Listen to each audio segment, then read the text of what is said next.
नमस्कार मंडळी, मी पुन्हा एकदा तुमच्यासाठी घेऊन आलो एक नवा व्हिडिओ। आज आम्ही आलो अष्टविनायकामधील पाली या ठिकाणी बल्लाळेश्वराच्या दर्शनासाठी। आज या अष्टविनायकाचं दर्शन तुम्हाला घडवून देणार आहे। चला तर या जर्नीला आपण स्टार्ट करूया। तर हा व्हिडिओ तुम्ही शेवटपर्यंत पहा। जर तुम्हाला हा व्हिडिओ आवडला असेल तर लाईक करा, शेअर करा आणि काही तुमच्या कमेंट्स असतील तर त्या तुम्ही कमेंट करा। जर आमच्या चॅनलला सबस्क्राईब केलं नसेल तर चॅनलला सबस्क्राईब करा। चला तर आपण मंदिरामध्ये जाऊया आणि बल्लाळेश्वराचं दर्शन घेऊया।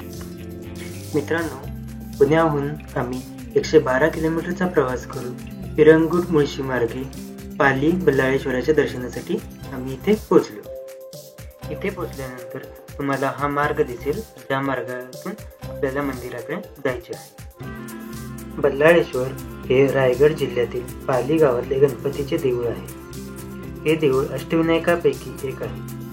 गणेश पुराणात अष्टविनायकातील तिसरा गणपती म्हणून पालीचा बल्लाळेश्वर ओळखला जातो। पुढे चालत गेल्यानंतर आपल्याला धुंडी विनायकाचे मंदिर लागते। परंपरेनुसार बल्लाळेश्वराचे दर्शन घेण्याआधी धुंडी विनायकाचे दर्शन घेण्याची प्रथा आहे। धुंडी विनायकाचे दर्शन घेण्यासाठी आम्ही या धुंडी विनायकाच्या मंदिरामध्ये पोहोचलो। मंदिराच्या चारी भिंतींवरती बल्लाळेश्वराची आख्यायिका लिहिलेली आहे। दर्शन घेतल्यानंतर समोरील मार्गाने आम्ही बल्लाळेश्वराच्या दर्शनासाठी पुढे निघालो। धुंडी विनायकाचे दर्शन करून बाहेर पडल्यानंतर आपल्याला समोर मंडप दिसेल।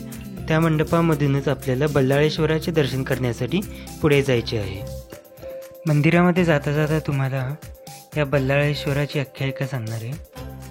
अतिप्राचीन काळी म्हणजे खूप प्राचीन काळी कृतयुगात पल्लीपूर म्हणजे पाली गावात कल्याणशेठ नावाचा वैश्य वाहनाचे दुकान होते। त्यांना बल्लाळ नावाचा मुलगा होता। बल्लाळाचा ओढा गणेश पूजेत होता आणि त्यात तो गणेशाचे पूजन करण्यात सदैव आनंद घेत असे। बल्लाळाला एवढा छंद लागला की गावातील सवंगड्यांना घेऊन तो दिवसभर खेळून मंडप तयार करून ईश्वर चिंतनात तहान भूक विसरत असे। मित्रांच्या आई वडिलांना मात्र हे आवडले नाही। त्यांनी बल्लाळाच्या वडिलांकडे तक्रार केली। लहान वयात आपल्या मुलाने सवंगड्यांनाही नादी लावले याचे शेठजींना विशेष दुःख झाले। बल्लाळाला बदलून काढण्यासाठी संतापून त्यांनी हाती काठी घेतली व ते रानात निघून गेले। बल्लाळाच्या वडिलांचा तो राग पाहून बल्लाळाचे मित्र मात्र घाबरले व ते सैरावैरा पळत आपापल्या घरी निघून गेले। रागाच्या भरात कल्याण शेठजी बल्लाळाजवळ गेले। त्याने गणेशाची मूर्ती उचलली व फेकून दिली। मंडपाची मोडतोड केली। तरीही बल्लाळ गणेश पूजनात दंग पाहून त्यांचा राग अनावर झाला। त्यांनी काठीने बल्लाळाला एवढा चोप दिला की बल्लाळ रक्तबंबाळ झाला, त्याची शुद्ध हरपली। तशाच परिस्थितीत त्याला एका झाडाला बांधून शेठजी निघून गेले। काही तासाने बल्लाळ शुद्धीवर आला। लगेच त्याने गणेशाचा धावा केला। धावा ऐकून गणेशाने ब्राह्मण रूपात प्रगट होऊन बल्लाळाला बंधनमुक्त केले व कृपादृष्टीने त्याचे शरीर पूर्ववत केले। तू दीर्घायुषी होशील असा आशीर्वाद देऊन ते पुढे म्हणाले, बाळा तुला काय हवं ते माग। बल्लाळाने उत्तर दिले, गणेश देवा, आपण कायम येथेच वास्तव्य करावे व भक्तांची मनोकामना पूर्ण करावी। हा अवघा प्रदेश गणेशमय व्हावा एवढीच इच्छा। यापुढे मी बल्लाळ विनायक नाव घेऊन येथे कायमचे वास्तव्य करीन व भक्तांची मनोरथे पूर्ण करीन असे शब्द उच्चारून गणेशदेव अंतर्धान पावले। त्या जागी एक शिळा दिसू लागली आणि ती शिळा म्हणजेच आपण पाहतो ती बल्लाळेश्वराची मूर्ती। मंदिरामध्ये प्रवेश केल्यानंतर तुम्हाला उजव्या बाजूला बल्लाळेश्वराचे दर्शन घेण्यासाठी जायचे आहे। मित्रांनो, मंदिराच्या गाभाऱ्यामध्ये आपल्याला शूटिंग घेण्यासाठी परवानगी दिलेली नाही आहे, त्यामुळे तुम्ही इथे पाहू शकता टीव्हीच्या स्क्रीनवरती ही बल्लाळेश्वराची मूर्ती। इथून तुम्ही दर्शन घेऊ शकता। इथे तुम्ही बघू शकता प्रत्येक खांबावरती अष्टविनायकांचे फोटो लावलेले आहेत। छानसे असे हे मंदिरातील दृश्य आहे। स्वयंभू असलेल्या या मूर्तीचे डोळे हिऱ्यांपासून बनवले आहेत। गणपतीच्या अंगावर उपरणी व अंगरखा अशी वस्त्रे आहेत। खरं तर या मंदिराची रचना वैशिष्ट्यपूर्ण आहे। जेव्हा सूर्य उगवतो तेव्हा त्याची किरणे मूर्तीच्या अंगावर पडतात। या मंदिराच्या बाजूस 2 तलाव आहेत।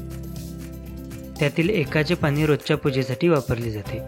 तलाव बघू शकता, हा जो समोर तलाव दिसतो याच तलावातील पाणी पूजेसाठी वापरले जाते।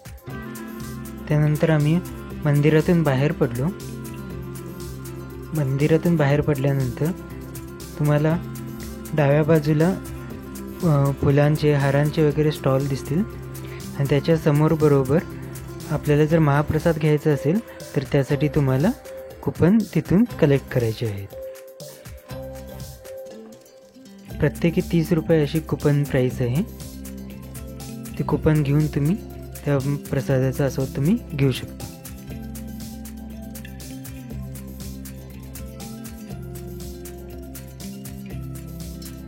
प्रसादाचे कुपन घेतल्यानंतर आम्ही काही फोटो सेशन केला. खूप सारे असे आम्ही फोटो काढून घेतले. तुम्ही इथे बघू शकता ही मंदिराची पाठीमागची बाजू आहे. इथे तुम्हाला हा मंदिराचे शिखर दिसते. आमचे फोटो सेशन त्यावेळी चालूच होते.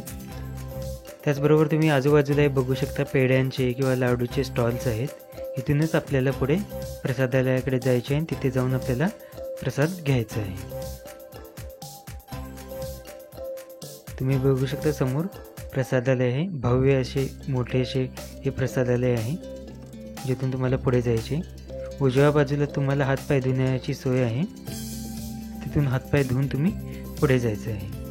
पुढे गेला तर परत एकदा उजव्या बाजूला तुमचे लगेज तुम्ही ठेवू शकता, चप्पल काढून ठेवू शकता. आणि डाव्या बाजूला तुम्हाला वरती जाण्यासाठी गेट आहे.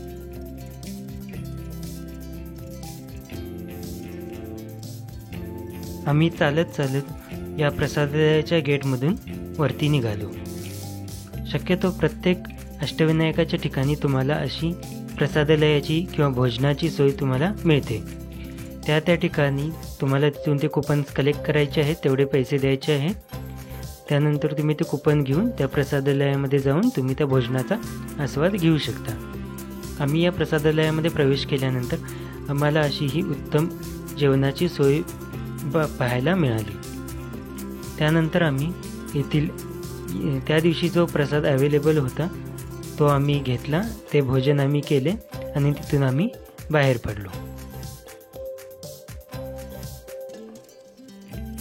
मंडळी, या अष्टविनायकाचं दर्शन झालेलं आहे.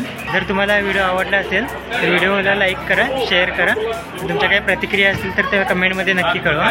चला तर भेटूया पुढच्या व्हिडिओमध्ये. धन्यवाद.